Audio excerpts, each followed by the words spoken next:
Saudações, gente bonita. Em Mestre Leider aqui falando, né? Mata Atlântica de Ouro Preto, 5h16 da manhã.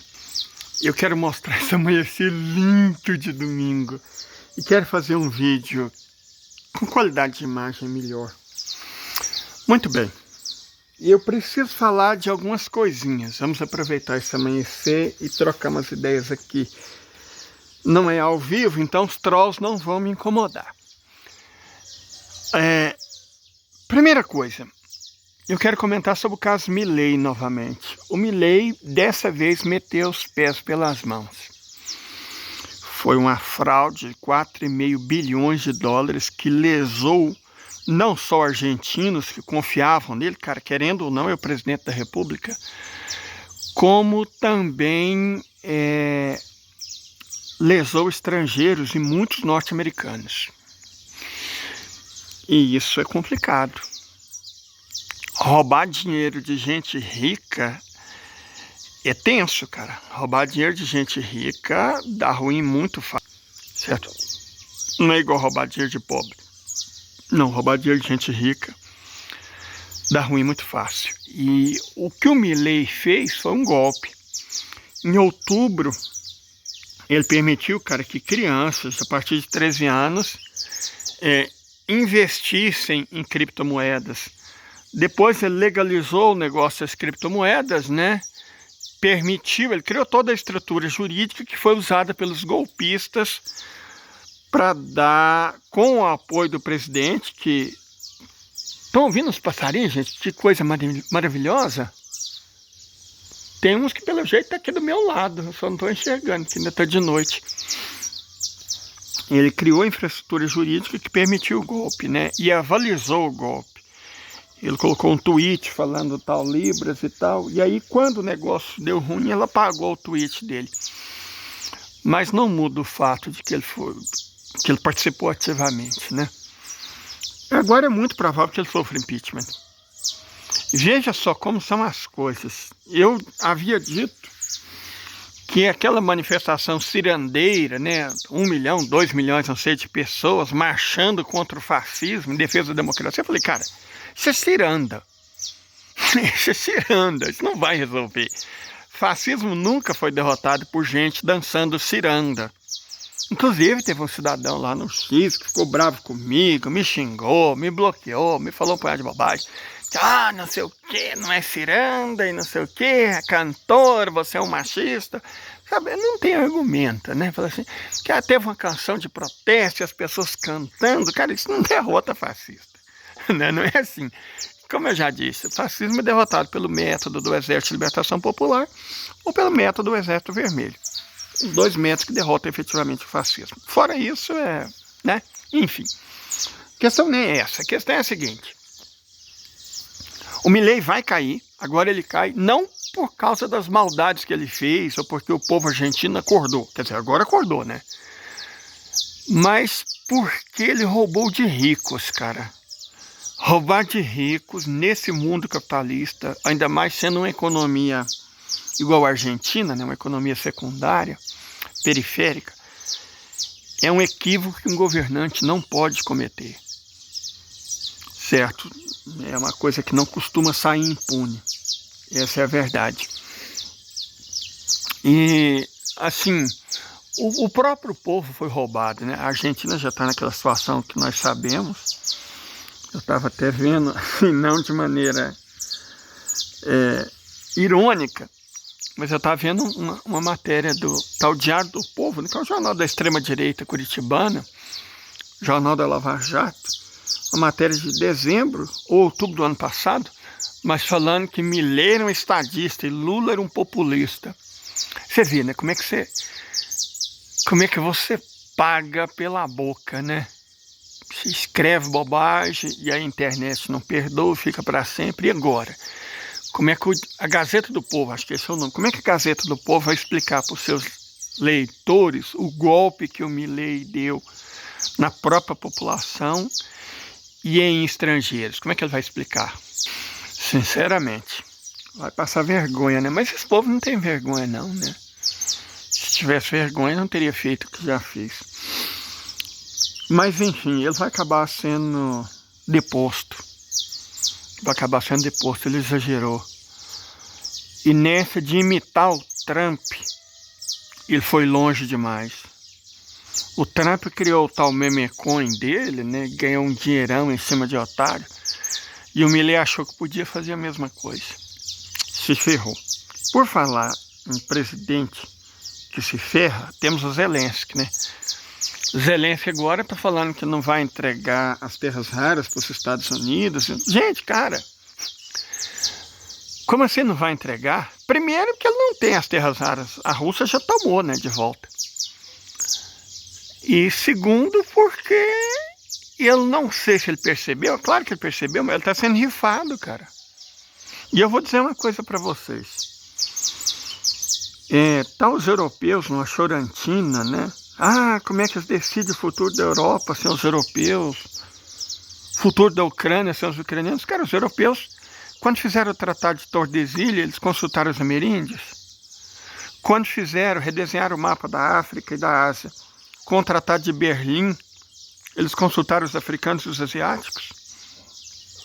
Com o Tratado de Sykes-Picot, eles consultaram os árabes. Não, cara. Então o que os europeus estão reclamando? Se sempre que eles puderam, eles fizeram exatamente a mesma coisa. É a definição de hipocrisia, né? O negócio agora é que estão fazendo com a Europa o que a Europa vem fazendo há 600 anos com o restante do mundo. E eu não sei até que ponto... Olha os passarinhos, gente, olha que coisa magnífica. Eu não sei até que ponto, de verdade, os europeus têm um senso de medida histórica. Sabe, de compreenderem a situação que eles de fato estão. É uma lástima, na verdade, se você pensa nos brasileiros que estão na Europa, porque as primeiras vítimas de crises profundas costumam ser os estrangeiros. E é uma lástima para os europeus mesmo. Eu, particularmente, isso eu acho que já fica claro, eu gosto muito de portugueses. Eu tenho uma paixão sobremedida por portugueses. Culpem o Fernando Pessoa por isso. Eu amo o idioma português, a cultura portuguesa, a culinária portuguesa. Fora o Brasil, claro, né? Portugal é o país que eu mais gosto. Nunca tive a oportunidade de conhecer, mas de longe é o país que eu mais gosto. Tenho verdadeira paixão pelo que é português. Eu sei que tem umas pessoas lá, mas aqui no Brasil também tem, né? Convenhamos, né, gente? Não podemos criticar os portugueses pelo que nós mesmos temos em abundância. Então, Portugal é uma nação que eu respeito e é um país a qual eu quero muito bem, é um povo que eu desejo o melhor possível. E eu lastimo que a liderança portuguesa tenha entregue o país para os especuladores imobiliários. Lastimo enormemente que eles tenham deixado a União Europeia destruir Portugal. Na verdade, o problema da Europa é essencialmente a União Europeia e a OTAN. Enquanto a União Europeia e a OTAN existirem, a Europa não tem paz, não tem liberdade, não tem futuro. A verdade é essa, cara. Eu espero que agora mais europeus percebam isso. De verdade, eu espero que mais europeus percebam que o futuro deles é eles se livrarem do Tratado de Lisboa, do Tratado de Maastricht e da OTAN. Sabe, retornarem a uma coisa parecida com o que era o mercado comum europeu, cara, o Tratado de Roma. O Tratado de Roma era muito bom. Por que eles trocaram o Tratado de Roma pelos Tratados de Maastricht e Lisboa, cara? Eles abriram mão da própria independência, abriram mão das próprias moedas. Isso a troco de quê? O que o povo europeu ganhou com isso?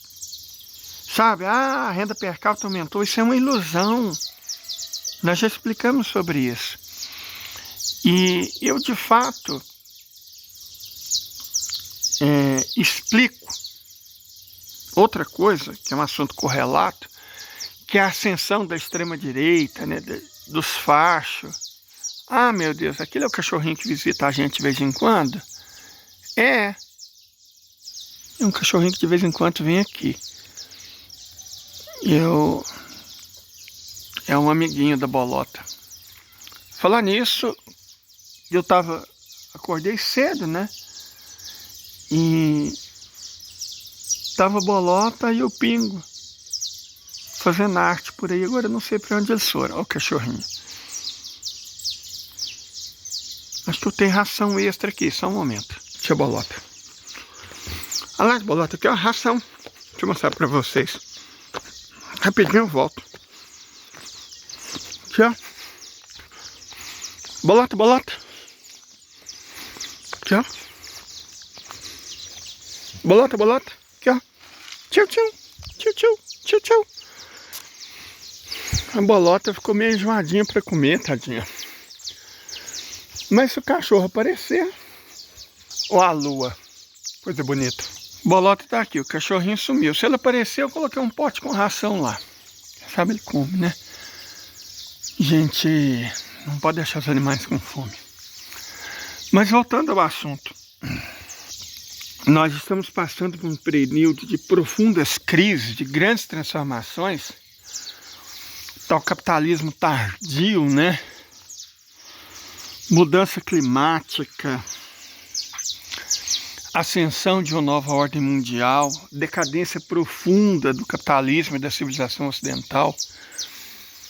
E nesses tempos confusos, naquilo que o Antônio Gramsci falou, de lusco-fusco entre o período que o velho não morreu e o novo ainda não é nascido, é o chamado tempo dos monstros, né? E a gente vê emergindo também. E a gente vê emergindo uma masculinidade jovem muito tóxica. Gente, eu tentei fazer uma live hoje de madrugada, foi um show de horror. Foi um show de horrores. Trolls, ANCAPs, a quantidade que apareceu foi uma coisa impressionante. Eu não imaginava que existia tanto. Mas eu não quero falar sobre isso. Quero falar sobre outra coisa, para encerrar esse videozinho curto. Nós sabemos o que o Milley pensa, né? Milley ele não é um louco. Não é um louco. Milley é um perverso, megalômano e narcisista. É isso que ele é, não é um louco. Quer dizer, ele é louco, mas o que ele está fazendo não é por ele ser louco. É por ele ser perverso. Mas enfim, eu quero explicar o Trump, Donald Trump. O Trump definitivamente ele não é louco, ele não tem traço de loucura, de insanidade. E ele é inteligente, ele não é burro. De forma alguma ele é burro. Mas não mesmo, ele é de uma família de pessoas inteligentes. Sabe, o Donald Trump é inteligente. Então o que ele quer? Diante do que ele está fazendo, você pensa, cara, tem muita insanidade. E algumas são realmente muito complicadas. Ele acabou com o CDC, cara, ele tirou o país da OMS. Ele colocou um ministro anti-vax, que é o Robert Kennedy Jr., né? Ele está acabando com o equivalente norte-americano à vigilância sanitária. Então o país está se tornando uma marmita de doenças, cara. Já tem epidemia de sarampo no Kansas e no Texas. Isso é só o começo. Escrevam, poliomielite, tuberculose, é questão de tempo. Até doenças infecto-contagiosas tomaram os Estados Unidos de assalto. Porque ele não está investindo em saúde, não está investindo em prevenção, não acredita em vacina. Acabou com o CDC, está acabando com a vigilância, tirou o país da mesa. Então, cara, vai dar ruim, muito ruim. Os Estados Unidos são incubadores de doenças infecto-contagiosas. E são um risco sanitário de classe mundial. Muito mais do que Afeganistão, do que Somália. Hoje, se nós precisarmos dizer qual o país do mundo, Congo, né, com aquelas doenças que existem lá, qual país do mundo que representa um risco sanitário para a humanidade? Esse país são os Estados Unidos. Quer dizer, a política econômica dele é fácil de entender. Ele realmente acredita que o problema dos Estados Unidos é que os bancos centrais mundo afora estão desvalorizando as moedas para ganharem competitividade artificial com as empresas americanas, exportarem mais para os Estados Unidos e importarem menos. Então ele acredita essas políticas dos bancos centrais mundo afora, o enorme déficit comercial que os Estados Unidos têm. Mas ele, de fato, é um déficit comercial muito grande, mais de $1 trilhão. Mas considerando todos os problemas que os Estados Unidos têm, o déficit comercial é o menor deles. Porque esse é um déficit comercial, de fato, de mais de $1 trilhão, mas o problema dos Estados Unidos é um déficit fiscal de mais de $2 trilhões. Por que esse é um problema enorme? Porque diferente da dívida pública, né, de um punhado de coisa que só vai estourar no futuro, ele é um homem de 78 anos, ele não tem tanto futuro assim. Certo? Os filhos dele são ricos, então ele não está preocupado com as novas gerações, não está preocupado com os filhos, não está preocupado consigo mesmo. A verdade é que ele se preocupa com o curtíssimo prazo. O déficit fiscal dos Estados Unidos é um problema de agora. Nós fizemos a conta, cada semana que passa, os Estados Unidos gastam $40 bilhões a mais do que arrecadam. Eles não podem imprimir mais dinheiro, né? Simplesmente fazer o quantitative easing, porque a cada dólar que o Federal Reserve imprime, os bancos podem criar outros 10. É a chamada reserva fracionária. Qualquer coisa estuda esse conceito, reserva fracionária. Dá uma googada para vocês verem o que é reserva fracionária. Os Estados Unidos têm uma de 10, o Brasil era 2,8, mas me informaram que passou para 3,6, já está ficando complicado. Quer dizer, cada real que você deposita no banco brasileiro, o banco pode emprestar 3,60. É assim que os bancos criam dinheiro. Só que nos Estados Unidos a reserva fracionária é de 10 vezes. Cada dólar que você coloca num banco, eles podem emprestar 10. Isso quer dizer que se os Estados Unidos simplesmente imprimirem $2 trilhões para pagar as dívidas desse ano, os bancos podem criar 20 trilhões. E onde eles vão jogar $20 trilhões? Não tem uma economia produtiva, eles não investem em infraestrutura, não investem em fábricas, não investem em nada, cara. Eles investem no mercado imobiliário, a bolha imobiliária já está imensa, imagine jogando 20 trilhões. Investem no mercado financeiro, que também já está uma bolha especulativa enorme, imagina você jogando 20 trilhões. Eles investem em criptomoedas, que é uma faixa, imagina você jogando 20 trilhões em criptomoedas, cara. Qualquer uma dessas 3 alternativas quebra a economia americana. Então eles não podem simplesmente imprimir dinheiro. Não podem. Não pode fazer Ripple, porque o país já está com excesso de liquidez. Eles vão ter que fazer RPR. O que implica se endividar ainda mais. Eles têm que comprar 10 trilhões de dívida este ano. Tem que pedir emprestado 10 trilhões de dívida. Para pedir 10 trilhões emprestados, eles vão ter que pagar pelo menos 500 bilhões de juros, ao invés dos 70 bilhões que eles pagavam. Quer dizer, o déficit vai aumentar. E aí eu creio que, de maneira insana, o Elon Musk e o Donald Trump estão cortando aonde vê sem prestar atenção.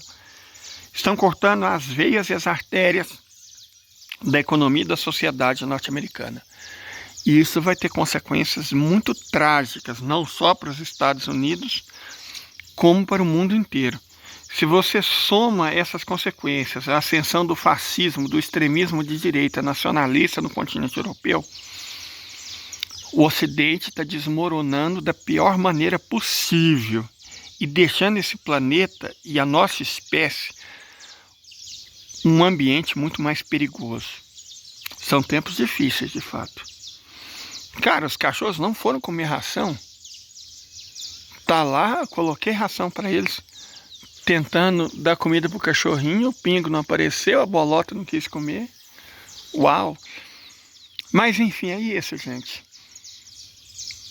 Eu gostaria de ser otimista. Mas otimista, como diz o Ariano Suassuna, é um tolo, né? Realista e esperançoso é bom. Mas pelo show de horrores que eu vi os ANCAPs protagonizando na minha live essa madrugada, pela facilidade com que um sujeito como Milei enganou o povo argentino e investidores do mundo inteiro, pela situação política da Europa e pela administração norte-americana, cara, fica difícil ser otimista. A gente só consegue ser otimista hoje olhando para a Ásia. O otimismo, gente, ele vem do mesmo lugar que o nascer do sol, do leste. Então, o otimismo, o sol se põe no oeste, né? O sol se põe, a noite vem. Isso é muito ilustrativo do mundo que nós estamos vivendo. O Ocidente está se pondo, a noite chega. Quem quiser ser otimista, para ver um sol nascer, para ver um novo amanhã sendo possível, tem que olhar para o leste.